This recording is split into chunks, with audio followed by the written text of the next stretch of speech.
Hi, my name is Lynn, and today I'm at Halley Medical Aesthetics to see Dr. Mark. And I'm looking to get some fillers done because it's been quite a while since I got fillers. So I want to ask him some questions, mainly about where I should get fillers done to make my face look more proportionate and look even better.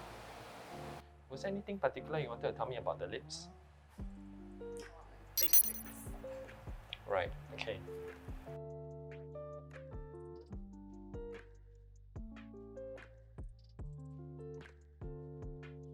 Hi Eileen, I'm Dr. Mark from Halley Medical Aesthetics. Good to see you again.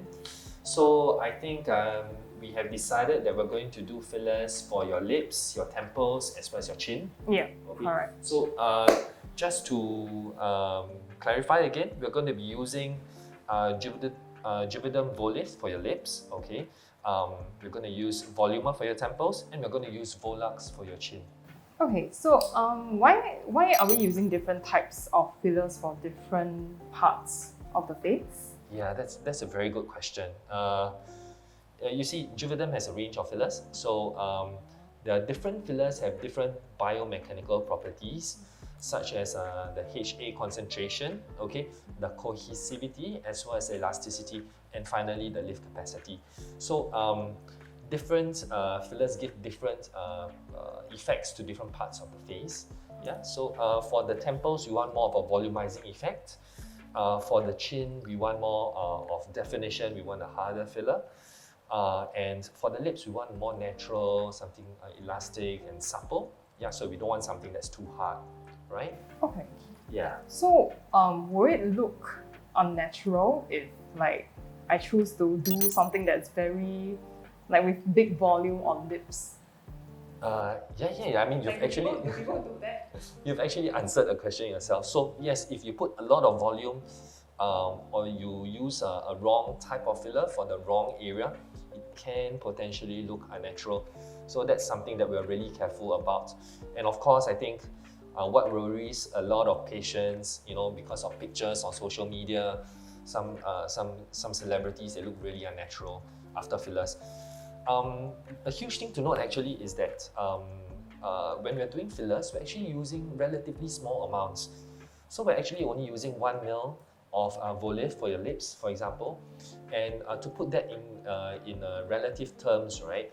1 teaspoon, there's no standard size for teaspoons, but teaspoons generally range from 3 ml to 7 ml. So if you compare that, you're only using 1 ml for your lips. So don't be too worried. You won't go out of the clinic looking with bee stung lips. Yeah, and another thing to take into consideration is you can't use too little volume as well. So like an area like the temples is actually quite a large area. So if you use too little volume, you also don't see a significant improvement. Yeah. Okay. Can I know how long will the fillers last? Right, so this diagram is really fantastic. It shows us everything. So it also shows us the duration, the longevity of the filler. So for Volif, it lasts about 1.5 years. Voluma lasts up to 2 years, and Volux lasts between 1.5 to 2 years. Okay, Yeah. so so this one is between 18 months to 24 months, right? What decides why is there such a big difference, like half a year? So what can you do to kind of make it last longer? Right. So different people have different metabolisms, yeah, and also different lifestyles. So if you have high metabolism, you actually metabolize the filler faster. The fillers are actually digested by enzymes in our skin. And also, if you smoke a lot or if you drink a lot, there's a high amount of free radicals generated in the body, so that also degrades the fillers faster. Yeah. So if I do fillers and somehow I regret it, can I reverse it? Can I remove the fillers? First of all, priority is to not let you regret it, right? But if for some reason you feel that it's too much, right? Hyaluronic acid fillers, they're actually a natural component of our skin, and they can be digested, they can be removed from the body using hyaluronidase, which is an enzyme that's actually available. So we do have a stock of that in our fridge, and we can use that to digest the fillers if necessary. Okay. Yeah. What about any side effects? Are there any risks? That's a very important question. So, well, there's actually minimal risk. It's really quite a safe procedure in general. Of course, we're using needles. So, when we're using needles, there definitely is a small risk of bruising. I would say probably in the range of about 5%, 1 in 20 patients. There's also, you will also feel a bit of a lump under the skin, okay? But this should not be visible. So if you feel, after the procedure, you will feel a lump under your skin, okay? But again, it should not be visible. And it takes about a month or so to slowly integrate with the rest of the soft tissues in your face. So after a month, I will no longer feel the lump? Yeah, Okay. around there, Okay. Finally, there have been case reports and rare events reporting vascular accidents in which the filler, which is a gel, actually goes into the blood vessels in the face, and that can actually block the blood supply to the skin or the eye. In worst case scenarios, has actually led to skin necrosis as well as blindness. So it's serious. There are serious adverse consequences with fillers, but fortunately they are rare. So important considerations, of course, to avoid the dangerous areas of the face where blood vessels run commonly in the face, the facial artery. And also to make sure that we do not do fillers in areas that have any surgery before, because surgery causes scarring and causes an increased risk of the blood vessels from being injured. And lastly, also where possible, we will use a cannula, which is a blunt needle. So the cannula, there's a far lower risk of puncturing the blood vessels. Because it's bigger. It's a blunt needle. Right. So, yeah. Does it mean that it hurts more? Using a blunt needle? No, it's not painful. Okay. It's not painful. So usually we are putting the cannula in the fatty layer of the face, in the fatty layer. So that layer doesn't contain a lot of nerves, lesser nerve endings. So it's not so sensitive. Okay. Yeah. Okay. What about downtime? Minimal downtime. Yeah, so most patients after the filler, they can just go about their usual activities. Not an issue at all. Okay, so is there any special care, aftercare that I should take Okay, note of? What I should and shouldn't do or eat? Very minimal actually. Just because after fillers have been put into the face, there is still a slight tendency that they can shift, okay, with large forces. So if you get hit in the face, if you go for a massage and then you rest your chin on the massage table, that wouldn't be too good, all right? But usual washing of the face, your daily skin routines, all not an issue.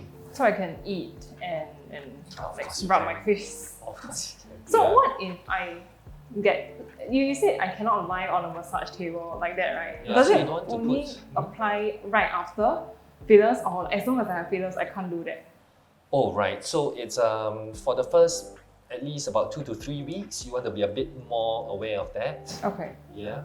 You want So- to take a bit more So care. after that, I can actually do Yes. that and it won't shift anymore. Yeah, it doesn't shift after a while. Yeah. But it doesn't shift that easily, right? Like you have to really apply force Yes, it's for quite an a large extended period. force before you, either a large force or extended periods of pressure that Okay. will affect the filler. Does it mean that I must sleep like upright? I cannot sleep on the side or something.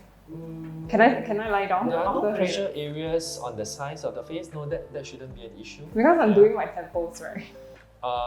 You don't usually apply that much pressure, and then for the temples, we're actually spreading the filler over a large area. It's not over a point, so that wouldn't be an issue at all. So I can just lie down, right? And like see Yeah, how. no issue. Okay. Yeah. So are there any food dietary restrictions, something I cannot eat or something I should eat to help? No, not at all. So you can have all your favorite food. Okay, that's great. Okay. Yeah. So shall we get started? Yes, let's go.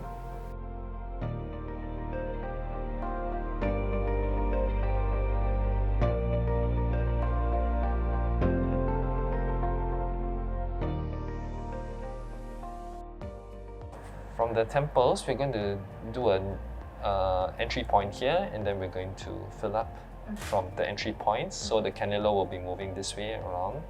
Okay, so just one entry point. Lips, we will use a needle, and then we will be tracing along your lip margins. Okay, and then we will volumize the body of the lips, so down here.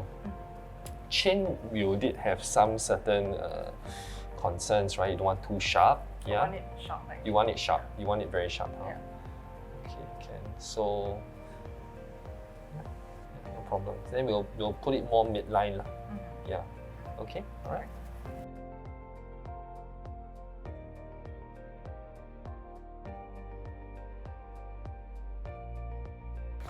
So we're using the 3 different materials for you, yeah? Okay, so we're using Volumer for your temples, we're using Volift for your lips, we're using Volux for your chin, okay? So they come with lidocaine, this is a local anesthetic. So once it goes inside, you will start to feel numbness inside under your skin as well. Okay, and then it will last for about an hour or 2.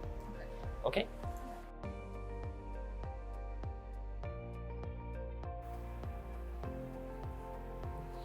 Was there anything particular you wanted to tell me about the lips? Oh, big lips.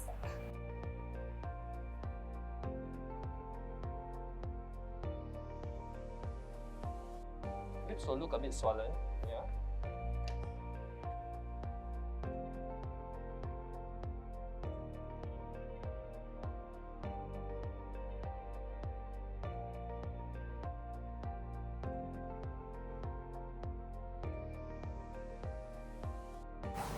Hi, so I just finished my fillers with Dr. Mark. So I got fillers done on both temples, upper lips, lower lips, and my chin. The entire session took around 40 minutes and I'm still feeling a bit numb right now. So it starts with applying numbing cream and you leave it on for around 10 to 15 minutes. And then they ice the area that you're treating and then they do the fillers. So I really like the results and I can't wait to see how it'll look after the slight swelling goes down.